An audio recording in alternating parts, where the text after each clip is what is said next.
De regreso a su programa Criterios, estamos con José Manuel Puente, profesor invitado de la Universidad de Oxford. Manuel, te hicieron unas preguntas desde la calle. Sí, muy brevemente sobre las dos preguntas. La primera, los tiempos de la recuperación. Bueno, tú tienes diferentes instrumentos, tienes diferentes objetivos y diferentes timing para esas recuperaciones. Crecimiento. Una vez que decidas replantear el modelo, la opción de política económica y hagas las cosas que tienes que hacer, entonces la economía puede tardar 10 o 12 meses en responder a recuperar crecimiento. Segundo target, desabastecimiento. Si logras conseguir ayuda financiera internacional y comienzas a entregar dólares de manera fluida al aparato productivo y reactivas producción, en 6, 8, 9 meses puedes tener impactos importantes en los anaqueles de los automercados. El tema inflacionario lamentablemente sí requiere mucho más tiempo. Pasar de la inflación más alta del mundo, 500, 600, 700%, a una inflación de un dígito te puede llevar 3, 4, 5 años, yendo piano a piano, haciendo los ajustes, generando abastecimiento y producción. Políticas acertadas. Con políticas acertadas. Conclusión, diferentes objetivos con diferentes instrumentos y diferentes timing a lo largo del tiempo. Pero esto tiene solución porque existen las opciones de política económica. Y toda América Latina viene de procesos de inflación, o una gran parte viene de procesos de hiperinflación, y hoy en día el promedio de América Latina de inflación es 5%. Venezuela no tendría por qué tener un componente diferente al de Brasil, al de Perú o al de Chile.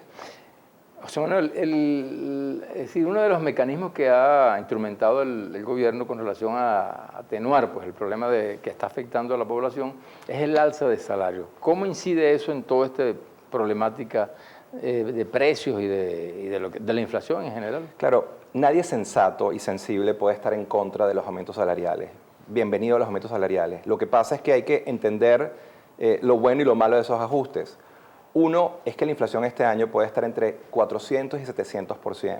Los 4 aumentos salariales que se dieron durante el 2016 sumados te generan un incremento neto de 140 o 150%. Quiere decir que el aumento salarial solo cubre el 25% de la inflación del año. Es decir, los venezolanos después del año 2016 y de todos los aumentos salariales habremos perdido el 75% de nuestra capacidad de compra. Conclusión, lo que tiene el objetivo central del gobierno no deben ser los aumentos salariales, sino controlar la inflación y la devaluación del tipo de cambio. Sí, ¿cómo entonces salvar pues, el salario, el poder adquisitivo de los venezolanos en este caso? ¿Sería bajo esos esquemas? Claro, y no es descubrir el agua tibia. Yo decía hace unos minutos que el promedio de inflación de América Latina es 5 o 6%, todas las economías de América Latina.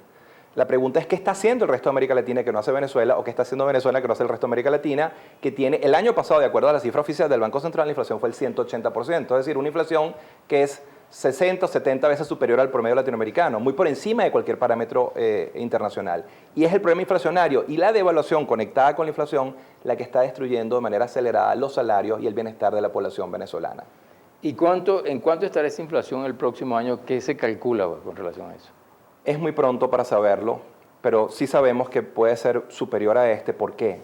Hay cosas que no sabemos, hay cosas que sí sabemos. Y una que sí sabemos es que el tipo de cambio se devaluó, el tipo de cambio paralelo, que es uno de los determinantes de precios de la economía, se devaluó de 1.000 bolívares a 4.500 y sigue.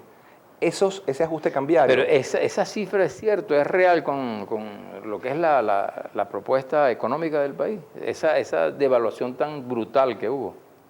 Yo puedo aceptar que esa devaluación está impulsada por muchos factores diferentes al económico, al político, al especulativo, pero ese es uno de los determinantes de precio de esta economía. Si tú vas a comprar un automóvil nuevo, ese precio es el que rige. Si vas a comprar un metro cuadrado, ese precio es el que rige, etcétera, etcétera. El punto es que esa devaluación va a ser trasladada a lo largo del año 2017 en ajustes sistemáticos de precios de muchos rubros y servicios de la economía venezolana. Conclusión, consecuencia de esta terrible devaluación, tú te aseguras tener un 2017 con una inflación superior a la del 2016. ¿Qué papel tendrían que jugar los empresarios pues, privados, la economía privada, dentro de todo este complejo sistema que tenemos en este momento económico? No, aquí también hay que ser muy responsable. Yo creo que hay un gobierno que no está haciendo bien las cosas en materia económica, pero también es cierto que no todos los empresarios son verdaderos emprendedores productivos y están haciendo su trabajo. Por ejemplo, algo muy claro, y lo vamos a decir con mucha responsabilidad, la captura de renta con dólares a 10 bolívares por dólar es un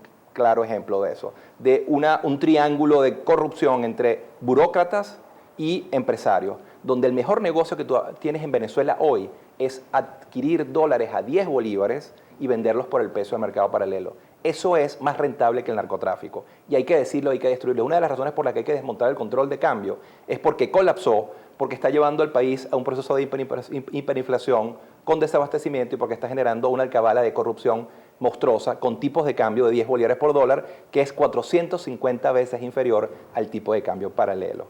La misma historia de OTAC y Recadi se repite nuevamente y tenemos que aprender algo de la historia.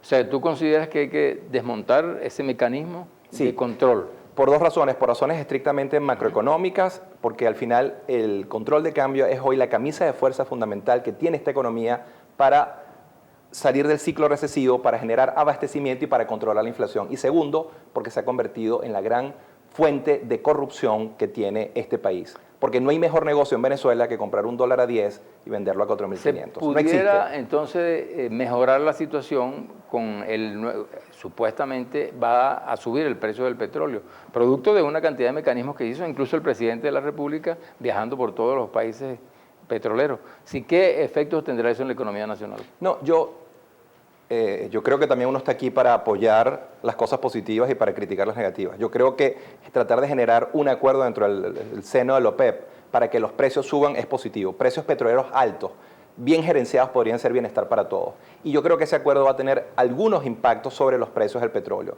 Sin embargo, aún siendo optimista, no veo impactos por encima de 60 o 70 dólares el barril. Es decir, con niveles de 60 o 70 dólares el barril, siendo optimista, todavía eso no rescata a Venezuela de su ciclo recesivo. Lo que quiero decir es que si Venezuela sale de este ciclo recesivo inflacionario de desabastecimiento, es porque instrumenta un set de política económica correcto, porque papá PDVSA, papá petróleo, ya no puede salvarnos como lo hizo en el pasado. O sea, pero no podemos aspirar entonces a unos precios por encima de los 70, porque hay muchas presiones también. Difícilmente. Difícilmente. O sea, tendríamos que ir a reajustar todo lo que es el aparato productivo nacional. Sin lugar a dudas, y creo que estando en esta casa, en la casa de Ular Pietri, es absolutamente relevante hablar de sembrar el petróleo y romper con el modelo rentista que ha ahogado esta economía desde el año 17. En la Cuarta República no lo pudimos lograr, en la Quinta República lo agudizamos. Venezuela ha sido una economía petrolera monoproductora esencialmente desde el año 17, pero en el año 99, un 20% de nuestras exportaciones, ya había una concentración muy fuerte en petróleo, es verdad, pero ya en el año 99 había ya un 20% de las exportaciones eran algo diferente al petróleo. Petroquímica, frutas tropicales, autopartes, material eléctrico. 17 años después, solo el 4% de las exportaciones son algo diferente al petróleo, y si uno hila fino, solo el 1.5% de las exportaciones totales de Venezuela son exportaciones de la empresa privada nacional. A lo largo de los últimos 17 años, entre otras cosas, por el esquema cambiario errado, se destruyó el aparato transable, industrial y manufacturero venezolano. Conclusión, hemos ido en la dirección contraria a la que Ular Pietri durante 60, 70 años de historia estuvo planteándole a la sociedad venezolana. Bueno, finalmente, José Manuel, llegamos al final de la entrevista, lamentablemente. Una reflexión final al país. Bueno, tal vez la reflexión final es que la situación es muy extrema, pero que esto hay salidas, hay opciones de política económica que pueden revertir estos desequilibrios. Una de las cosas buenas de llegar de último a las reformas es que puedes aprender mucho de tus vecinos. Hay que ver qué fue lo que hizo Perú, que en los años 80 era una economía con hiperinflación, con procesos recesivos muy agudos, y hoy es la economía más dinámica. Perú en los últimos 15 años ha crecido 5 veces lo que ha crecido Venezuela. Es decir, ¿y cuál es el secreto? Bueno, hay un set de política económica, entre ellos, por ejemplo, en el esquema cambiario, que es lo que uno ve en toda América Latina, que todos los países de América Latina tienen un solo tipo de cambio competitivo, uno solo. Hay diferentes acuerdos, pero uno solo. Venezuela tiene controles de cambio, pero además 3 tipos de cambio. Entonces, obviamente, estamos haciendo todas las cosas mal, y entre ellas el esquema cambiario es el equivocado que está destinando a la economía al ciclo recesivo y de desabastecimiento. Muchísimas gracias, José Manuel. Gracias Un gusto la conversación. Ya regresamos.